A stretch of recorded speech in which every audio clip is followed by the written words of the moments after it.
recording? Yep, we're starting to record.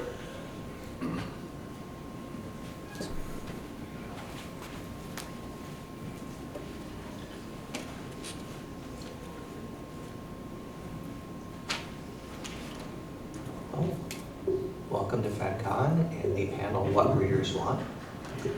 This is pretty well focused on what readers want in the CD shards, and we'll get back to that in just a minute. I'm going to ask the panelists to go ahead and introduce themselves and tell us what they do. Kevin? Hi, I'm Kevin Ikenberry. I write primarily military science fiction, but I'm the author of The Crossing in the CD Shards universe, which takes a group of Army ROTC cadets back to just before the Battle of Trenton. They're jumped by a Hessian patrol, they lose a modern rifle to the enemy, and that becomes their catalyst to report to George Washington and change the course of American history. I'm Bethanne Kim. I'm part of Flint's Shards, and I do a lot of different things. I help Bjron with some of the editing, and I do the websites. I also write some of the stories in the series. My name is Bjron Hasseler. I edit 1632 and beyond, and write stories and the occasional book in the 1632 universe. So this panel is a little bit reversed from normal in that we're going to ask you questions. But first of all, does everybody know what 1632 and the CD shards are? Okay, is there anybody who does not? Okay. 1632 is definitely the most well-known of the five, but it's followed by the CD continuing to mess with space and time with the time spike and the crossing and the Alexander inheritance and finally an angel called Peterbilt. Those are the five events that move people back in time, and they each give rise to their own universe and storyline. So let me start out here and ask the panelists, have people contacted you about what they would like to see? More Ness. In paper format, please. Yeah, I've heard from a lot of people, you know, when you start messing with the concept of American history, what can you do differently, right?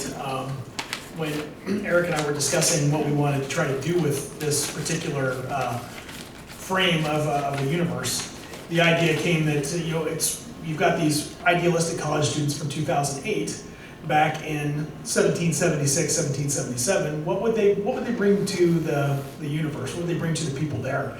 And just their presence and how they handle each other and the different things that they're going through would have a significant effect. So people have asked a lot about, am I going to reverse things like the Alexander Hamilton-Aaron Burr duel and things like that, which you could do a whole lot of stuff. Which, you know, we have a lot of information about American history and where things could have gone and how things were done in the world. So when you get in a universe like this and you've been given the keys to play, you can pretty much do about anything, but you have to make it credible. And you have to make it something that it would be realistic in the way that the characters are forced to do it. I feel like anything else I had to say would sort of be leading the audience, so I'm just going to leave it at that for now, until the audience has given more of what they'd like. I was about to ask Kevin, you've got things, but obviously you're dealing from the American side of things. What about the knock-on effect to the British side of things? I don't want to spoil too much of what's in my head, but there would be some significant world events that would be changed. Absolutely.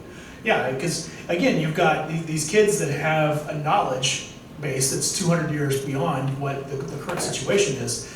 They're going to understand a whole lot of stuff from their perspective, and they probably wouldn't be able to handle some of the things that were being given to them in the best way possible because they're fairly young and inexperienced. So that can have ramifications, a lot of ramifications.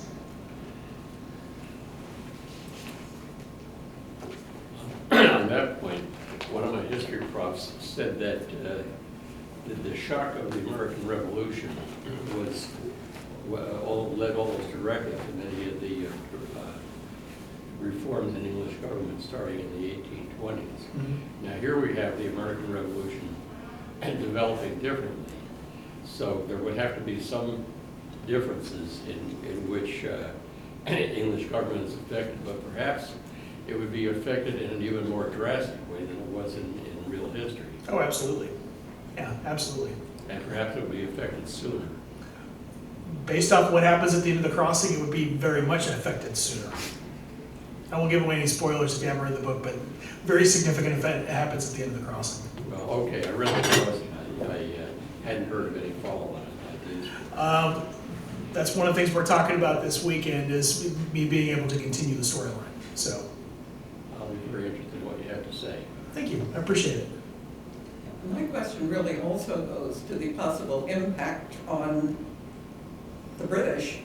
One thing that crossed my mind would be that if these young people simply brought back the knowledge of how terribly narrow the possibility of the succession leading up to Victoria came, would all of a sudden George III start rethinking the marriage handling for his sons? That's certainly a way that this could go, absolutely.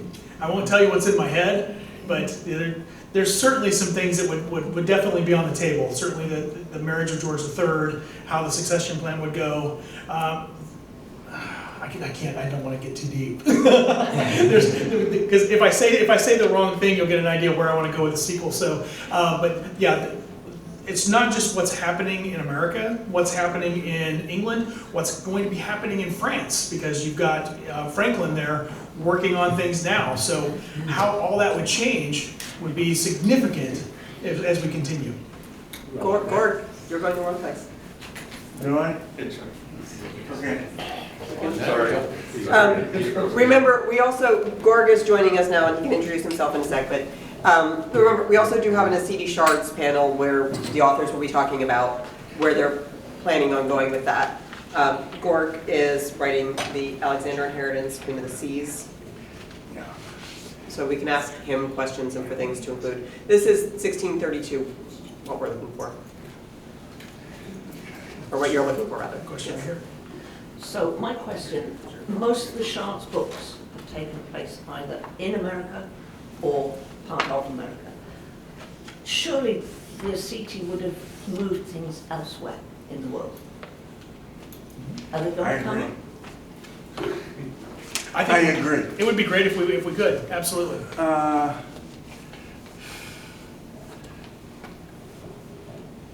Eric wrote the first book, 1632, about a West Virginia town because he was familiar with the place. Something similar happened with Alexander Inheritance. The Shard did. It went to a Caribbean island, actually. Yeah.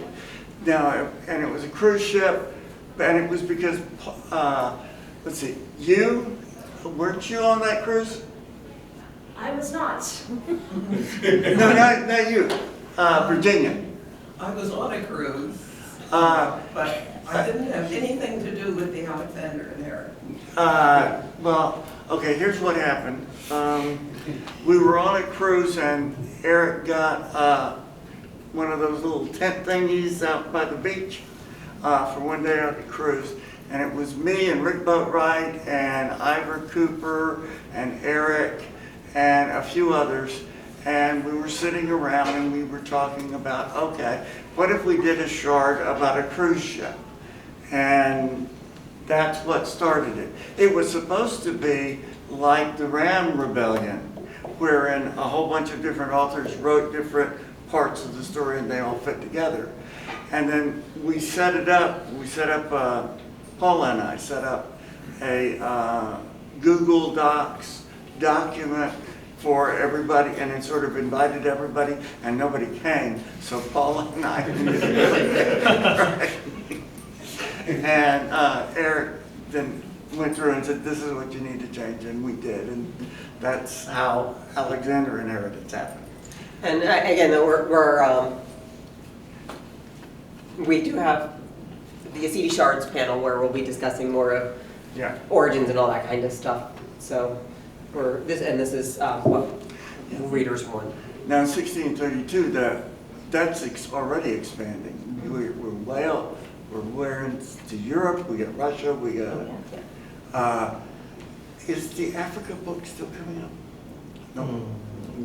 The Africa book at the moment is dead in the water because Yeah. nobody is that clear in their minds on what Eric really intended. I thought- Tony has all my notes. that Yeah, I thought have from him, Griff- But that's where they are. I Yeah. thought Griff was doing that. I know Walt was part of it, but then after that, then I thought it was just Griff. So It's on indefinite hiatus. on indefinite hiatus. So Well, let me suggest a thought that none of us is Eric, and we can't do what he could have done, but we can do something that follows logically out of the body of fiction we have. That's why it's indefinite hiatus, not killed forever. Yeah. And we'll get something. It won't be what Eric would have written, but I think it'll be worthy. yeah, I don't know if you've all read the grid notes over the years, but as different editions have come out, Virginia has listed different books that are, in the pipeline. And sometimes those have changed, and you'll see a title there and go, oh, I guess that one never happened, or it got restructured or retitled. And that's just sort of how the universe works. Better ideas Yeah, come that's one along too. and things get adjusted. And that's how One we're set thing up. that Eric said once that was important, he said that the best contrast he could make between 1632 as a open alternate history to an arc which was predetermined from the beginning, he liked to compare it to Jim Butcher's Harry Dresden series. That Butcher had known at the very beginning of his series exactly how it would come out. Whereas Eric ran 1632 in a glorious, oh my goodness, I wonder what's going to happen next.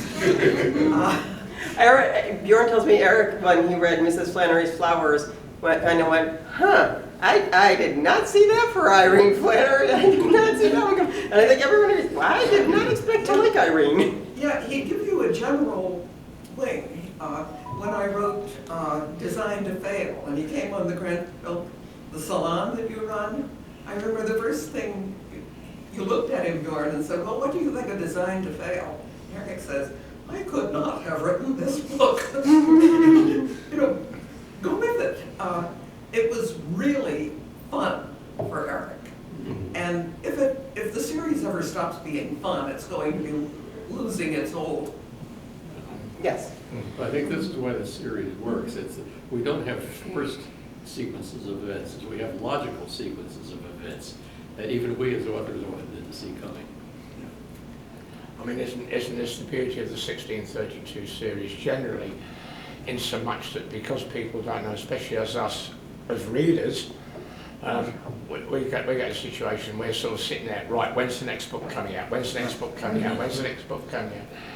And I mean, if you've built up that sort of, when I say the following, or that sort of impetus that people are desperate for another book, and it's a case of, even with Eric's passing, we've got enough authors, I reckon, to keep the series going. And as you said, there's no definite logical end to it. It just follows logic right the way through. And that's the beauty of the series.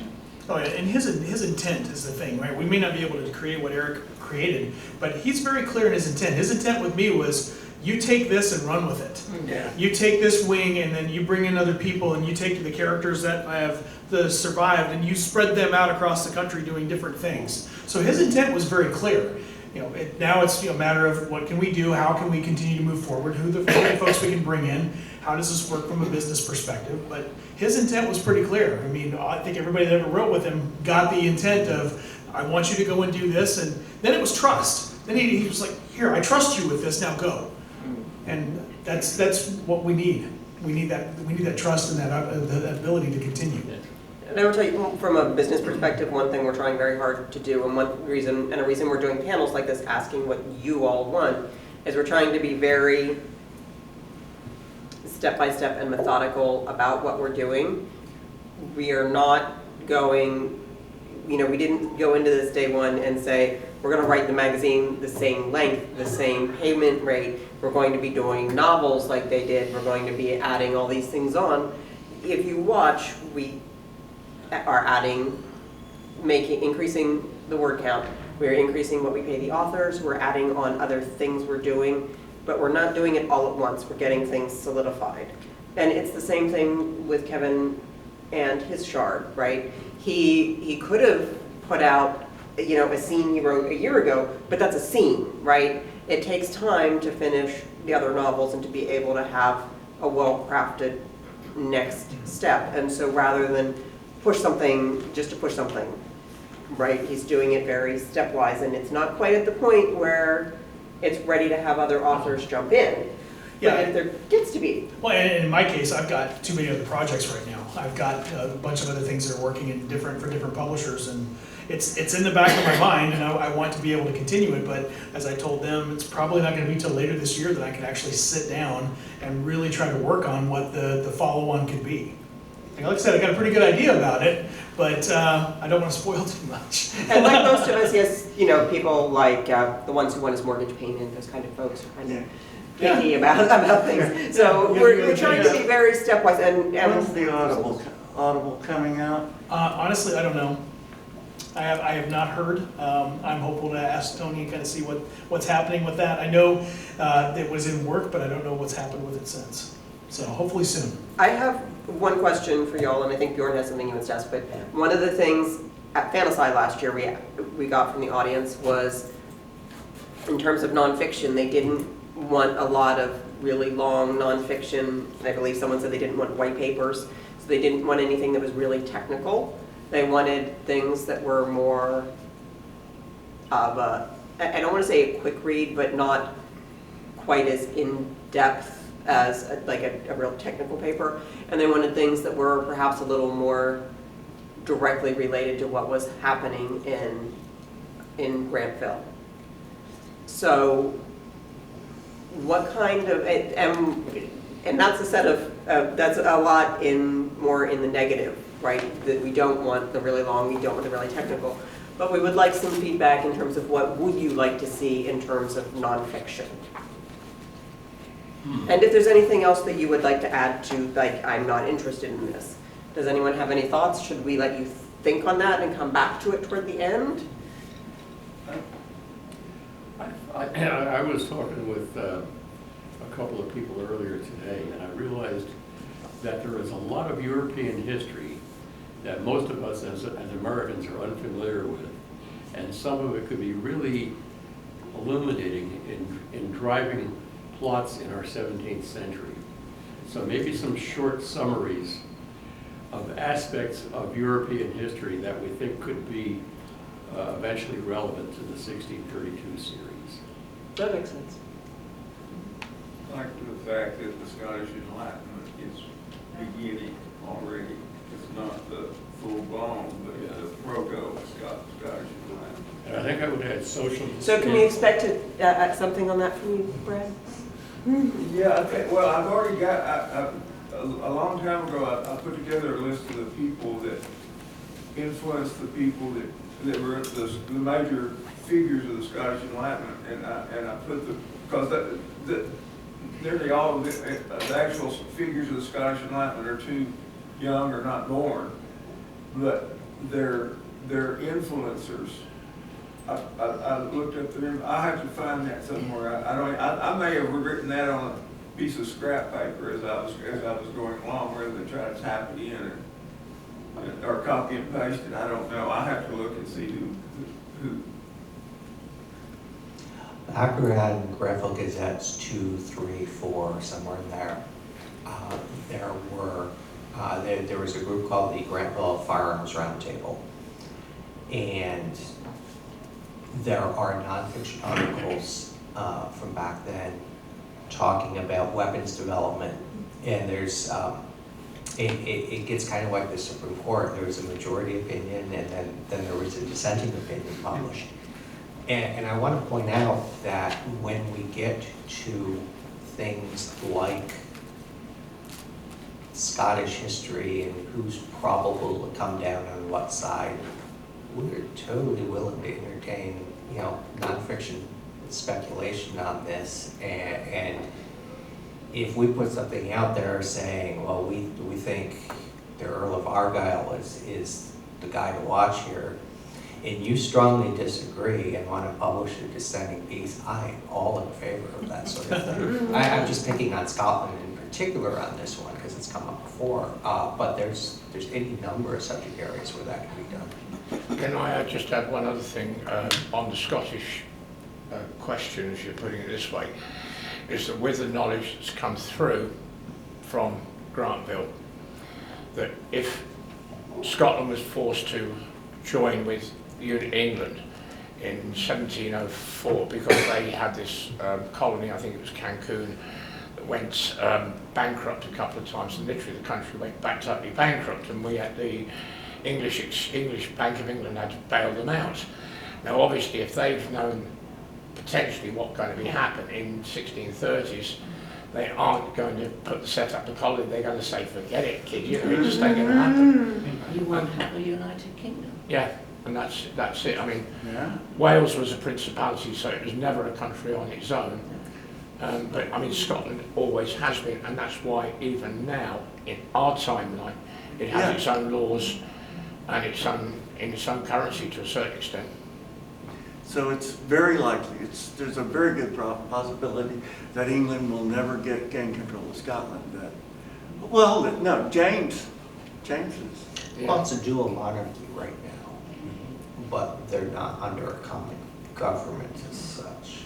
Yeah, I don't know. Is he going to break up again? So people would like to see some more about Scotland, it sounds like. Yeah. Could it become a confederation with England instead of a United Kingdom? Although I should note, there's still, the mainline novels are still in there, so it's, Yeah. in general, it is not in play, although the nonfiction about some of those things, as Bjron said. Oh yeah, nonfiction is the way to go on this right now, because there are plot lines open out there. That I'm sure you've all seen Jody Lynn Nye's The Weaver's Code at this point, which had an interesting little twist there. And I'm sure you've noticed that there are various strange things going on with Ireland as well. One thing I'd like to see followed up a little more is what's happening at the end of the Peterbilt universe, where the uptime physicists have begun to crack into the physics of the Ascidi shards. How rapidly will their development, will their understanding of the underlying physics develop? How rapidly will the consequential technology develop? And will any of that leak over into the other Ascidi shards universes? It's going to take a while and not for a while. Okay. All right. Talk to, anyway, the idea was that they would have essentially one-way communications and then essentially one-way communications from the shard to uptime, but not communications unless you wanted to ship somebody back to downtime, and that was amazingly expensive. The thing about, so there's probably not going to be another capsule even to the Peterbilt shard, simply because of the expense. Yeah. Now, the other thing that is mentioned and might be played with by someone, there's a room full of authors here, is that the technology that they were working on to get the shards also provided anti-gravity as a side effect. So they can get into space now. So basically, a side effect of developing the shard technology is leading them into space, and so you could do that. But the other thing is, that was 30 years. It took him 30 years to come up with the shard thing. And so the history of that part of the universe is unwritten, and I have no idea. Eric wanted a significant time gap between the truckers and the husband getting there, because Eric was the guy who did the time thing, the time travel back to the shard. He's the guy who sent Peter. Is not. I'm always losing names. Even when I create the character, I forget the name. It's just part of the way my brain works. But Peter, but the husband of the chemist, him going back in time was Eric's idea. It was that he needed somebody who could sell the project to the government to get it to happen, who could do the publicity. And he wrote that part, and then Paul and I came in and worked on it and added to it. Just like the whole idea of Peterbilt. Peterbilt was Eric's baby, and Peterbilt belongs to Eric's heirs. So whatever Lou and Don say is going to happen in the Peterbilt universe. And they're sitting in the back row. That's what's going to happen in the Peterbilt universe. Well, let me just raise a caution here that whatever is decided about the physics of the CD shard and what the scientists in our story do with it, it needs to be plausible to physicists, because some of our audience are physicists. Yeah. And that's another reason for a delay, because and I'm not saying anything is or is not going to happen, okay? But I want to point out that sometimes you've got a shard that was constructed with this possibility in mind, and it's almost inherent to the plot line. And sometimes you've got a shard where that was never envisioned, and you might not do it over there. Yeah. I'm just gonna lay that out there and let you think about it, right? Because I literally don't know either. And there's a 1632, I do have one observation.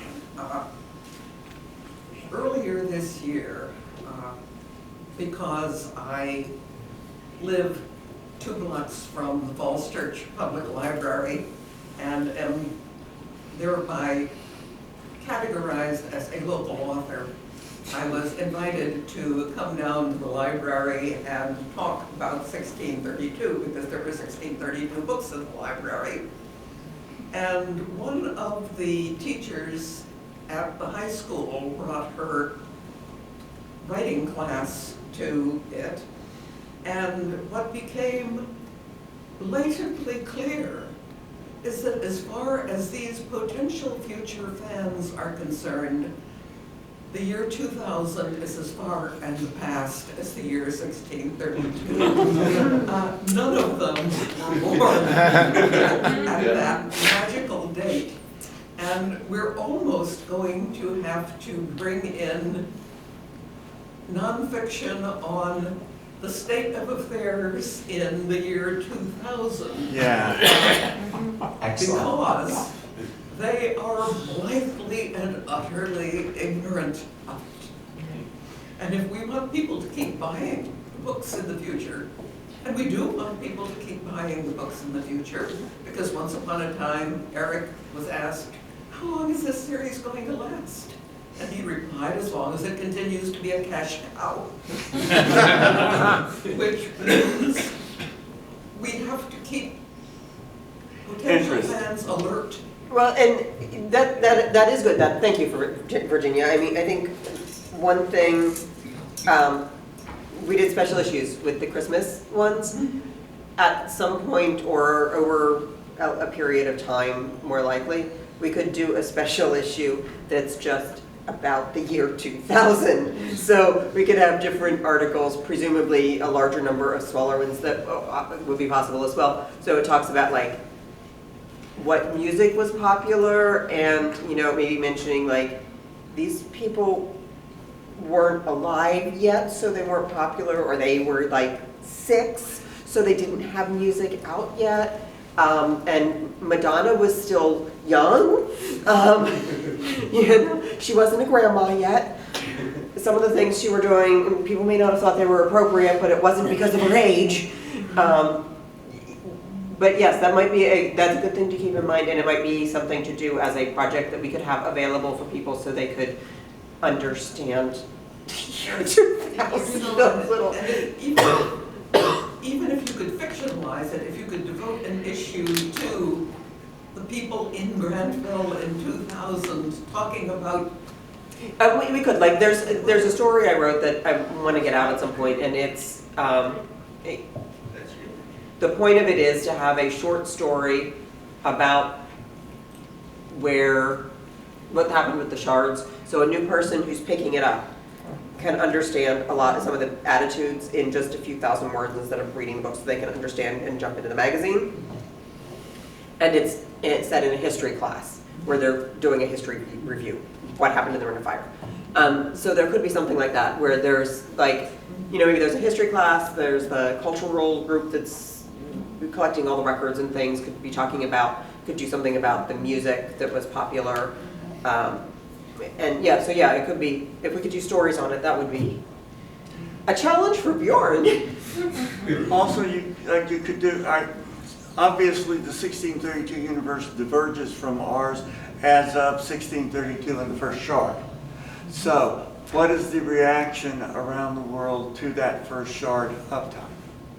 That would be an interesting story, and that would be a challenging one to write. I thought that was... Verboten? Yeah, I think we'd have to look into whether that was something that we would be... Wasn't that actually covered in one of the stories where where somebody went in and vaguely cottoned on what had actually happened? Peterbilt. Because he was so... but this was, I think, in one of the 1632 before Peterbilt. And he'd actually cottoned on when the German chunk had come over to the States. There was a little bit, I think there was a little bit of an add-on. It wasn't much, but it was a snippet. Like vegetation and the birds. And he didn't say I think it was the anything second edition of 1632 might have had a few paragraphs. he didn't say anything because he was worried about getting...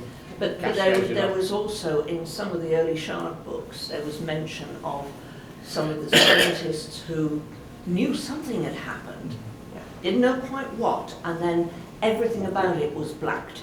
Everything went. Yes. You couldn't get any information, you couldn't go to the area, and I think you wrote about that in one of your books.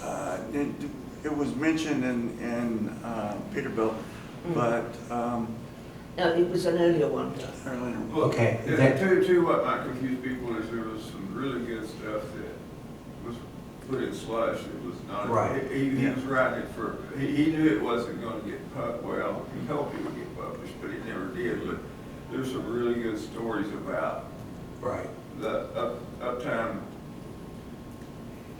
Mostly people that had lost somebody that had gone. Yeah. That's a story by Jose Clavel that we really like, but can't publish because of it's outside our scope. Yeah. It is traditional to repost this on the bar for Memorial Day. So that may be where some of you have run into it.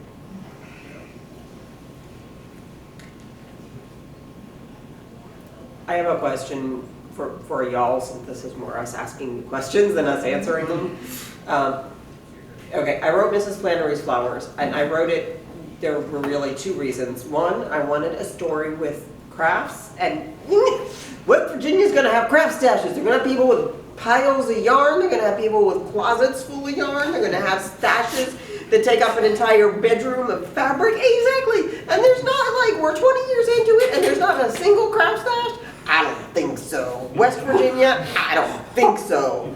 And so I wrote Mrs. Flannery's Flowers, and I wrote it in the canon that the reason there are none is because someone tried to steal her fabric, and the chief of police said, okay, I can't deal with this, so y'all have to hide your stashes and then lie about them because I can't keep them safe. So that's why they're not in canon. And the other thing is that I really wanted to have someone who was in complete denial. Like, we're going back. And that's my character, Crystal. She's like, we're going back. I don't have to adjust to this because we're going back any minute now. And so I had those two things that I felt like needed to be somewhere in the story, and so I wrote them. And so and they are based very much on my interests, right? And just a whole, the second was a whole I saw. I like to sew. I inherited my mother-in-law's stash. And what things are you all interested in that you may think like, this is too niche? I don't think anyone would be interested. We were talking to Richard Parks and he brought up, he talks about fishing, which, you know, someone might be like, yeah, I like fishing, but that's too niche. But no, it really does play into a lot more things than you would expect. So, anyone? Well, what about things like, part of one of the things I'm involved in, miniature model making? Yeah. You know, I mean, it's the sort of thing where you can have somebody going along to a town council in another part of Germany and saying, oh look, we've made this three-dimensional diorama, like and if you've ever seen any of the architects' models, and that's what it's going to look like. Well, that's where we're going to put this, this, and this, and this. From there, I mean, just a thought. Yeah. That's excellent, yeah. That's actually something that's in the crossing. So the cadets actually construct what we call a sand table, where they lay out what the environment looks like. Now granted, it's just them giving the briefing to themselves, but that would be something that would translate to Washington and his army to look at what is the impact of terrain. If I can plan ahead and see what's there and I can lay it out on the ground and everybody knows what it looks like, then everybody has an idea of what the plan is at certain points in time. So it's something that would certainly pass down. So that kind of stuff is part and parcel of what happens when you take a universe like this and you bring people down time. So like with Washington's Army, the cadets are going to understand basic field sanitation. Dysentery is going to be cut in half, if not completely gone, in the first several months that they're there, because one of the little things that they've got with them is what's called the Ranger Handbook, and it's like on page 40, I think, where to put a field latrine. So they're going to be able to take that knowledge and give that to Washington's Army. They're going to have impacts that are going to take place. So just the knowledge that we bring back is going to springboard other things and make significant adjustments forward. Absolutely. I was, There's some seats right here. oh, I thought you were pointing. Go ahead if you got something. You mentioned non-fiction people get, those are about half written for the rest of the authors to. We're trying to move away from things that are written to authors being in the magazine and putting those on the author website instead. They've been used to springboard. Hey, I never thought of that idea. People have taken things out of the technical or. I wrote a technical article. It was about tuberculosis, and it was the most depressing thing I ever wrote. I realized they would all died from TB. It was unstoppable at that time. It was the Great White Plague of that time period, and there were whole villages that were within miles of each. One village would be wiped out, and one village would not have any TB. It was one of the weirdest. When I was reading the history of tuberculosis, it was called the Great White Plague. It lasted all the way until in some places in England it lasted until the 1930s. And in fact, it's coming back in England. Yeah. In London, they are now seeing cases of TB. I will tell you, There's treatment for Kansas that. City, there's currently an outbreak right now in Kansas City. It's significant numbers. But I wrote basically what you could do, and by the end of it, I was going, oh, they're in trouble. If that was really, because it's really, the control of TB is really difficult. But anyway, It is a bacteriological. I'm just saying. It is a Back to my point, that there's been a lot of ideas come out of those technical articles. And we have a lot of technical discussion on the bar, and that's Right. not going to change. And for anyone who hasn't gone, BainesBar.net has 3 1632 forums. One is slush, where people can put stories for comments. One is slush comments, which is where you comment on the stories in slush. And the third is 1632 Tech, which was originally, I believe, truly all technical. Now there's more comments and social, a bit of social, like we were talking about coming to FenCon on there, as well as anything that's technical.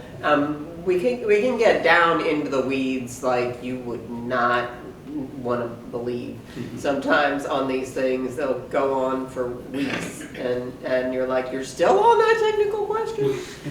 And they go, but it's very interesting, if it, like the universe. Having gone through the last 5 years with incidents like COVID and the prominence of anti-vaxxers, and as you said, TB is difficult to control. One of the reasons it was controlled was because young people got treated and vaccinated very young. Are they going to come up with some anti-vaxxers? Well, they already have them, but they lost a lot of credibility in the spring of 1635, I would think, when they were used as cat's paw by Dukas and his men. Yeah. Plus, they also got caught in the crossfire at the hospital. And I have one uptimer that I have that's going to be part of it's an anti-vaxxer. She's just anti, right? I mean, you could say every person in Granville is getting a gold bar, and she'll be like, I don't think that's a good idea. Like, it doesn't matter. Haters gonna hate. She's gonna hate. And the fact that she hates it, everyone else is gonna be like, she hates it. That must be the right thing to do, right? I mean, like, okay, that's good enough for me if she hates it. So Is that going to spread to the downtimers? This Well, distrust? That's in part going to be up to whether anybody picks up that storyline and writes more about it.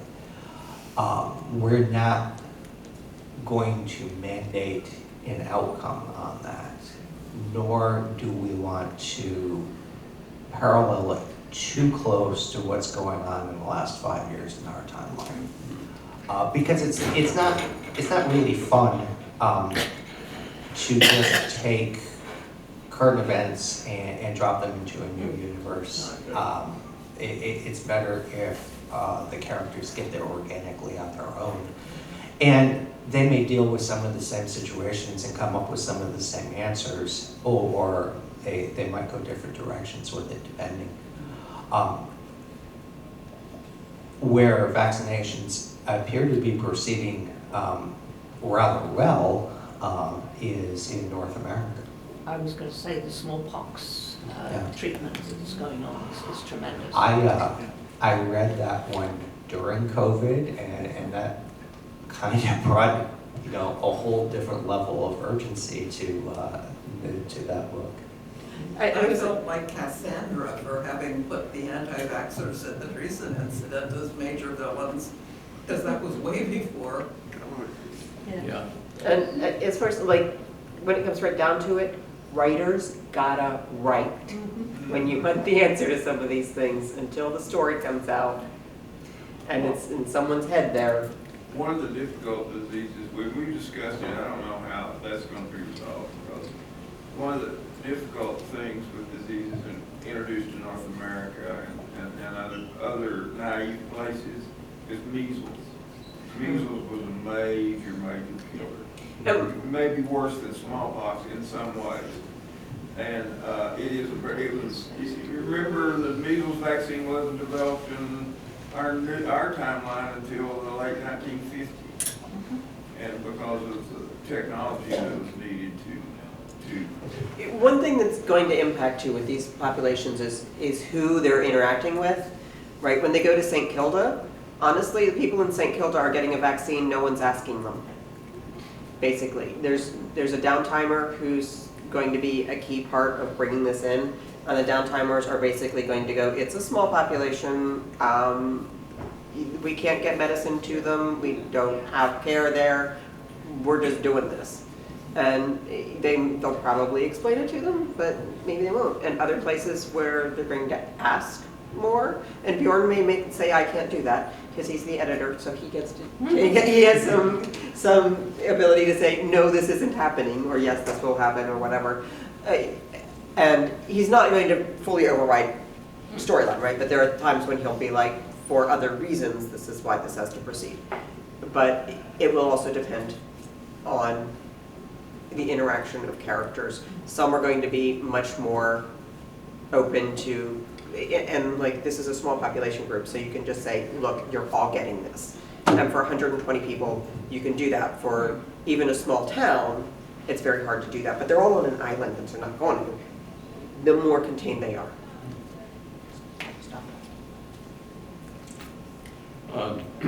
Apropos of that, one idea that was thrown around for quite a while in one of our Saturday night forums, though nobody's written about it, is the Iroquois deciding that they need to get into medicine in a serious way.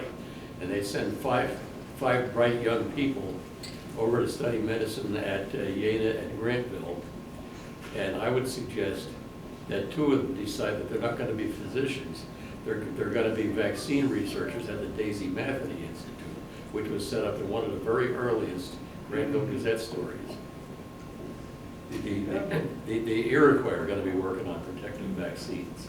And the Vaccine Research Institute is something that not a lot has come out of that. I believe we have a physical location for them now, but no one's really picked up on that storyline. No, that was an early story, and it never has really been developed very much. I looked at it and I went, I don't know, I don't want to, that's a... We need someone with medical knowledge to work on that one.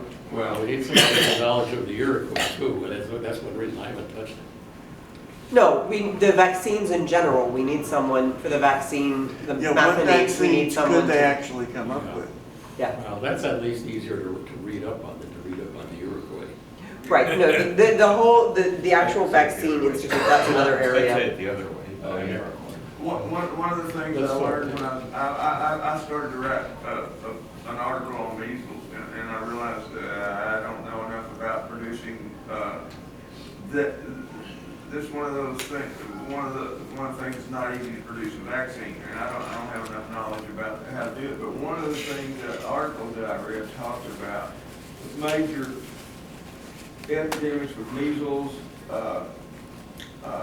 smallpox, typhus, that were introduced to naive populations. Didn't come with the first men settlers who were probably immune and weren't carrying it. It came when they brought slaves that were actually had active cases, and children that had active cases when in the colonies. That's when it exploded into the native populations. When you had active cases rather than the first, like Jamestown, there wasn't a whole lot of disease came out of Jamestown until they brought people that were that weren't immune already. The settlers weren't immune, and that's when the major epidemics exploded out. When you get enough people that some of them have the disease. So one of the things is that's another anti-slavery thing, for one thing, and it's also something that they've got to think about before you bring in any kind of colonist is they have to be vaccinated. They have to not be able to be carrying anything, one of those explosive epizootic diseases, plague, any of those. That was what I read in that article. That's what I got out of that article. We're at 2:49, so I think they're probably going to have us close now. There's one thing that I would like to get some feedback for you. Hopefully Bjorn's good with me bringing this up. We're going to start having a small, regularly occurring article on Mannington. Not Grantville, Mannington. And two things. One, we don't have a name for it, unless Bjorn has one, which he might. I don't know that we have a name for it. So if anyone has thoughts on what a Mannington forum should be called, article should be called. And the other is if there's topics that you're interested in, like we were talking to Richard over here. He cares about fish, and there's a reservoir there, and we were discussing whether there was any stocked fish in there, how they were stocked. And so that would be something that we could do in a Mannington article of where do the fish come from? Do they live there? Is it stocked? Is it something where they reproduce and breed there? What fish? You know, a bunch of specifics about fish, right, in there. So if there's anything else the rest of you have any specific interest on in Mannington, we'd love to know what that is, and we can look into getting it covered. It'd be interesting to know if some of the fish that came or could be considered invasive species in Europe. I think that's been mentioned a couple of times. I don't know if anybody's really, I think somebody mentioned this subject, but I don't think anybody really followed up on it, so. Yeah, it's been mentioned, and there's somewhere I had there were some Europeans talk about what would be invasive from Europe into Mannington and the interaction and what would go out, you know, what would go out and what would go in. And I looked up a bunch of references of what was native in that part of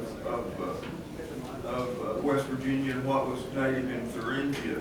And well, other people, the German authors supplied what was native in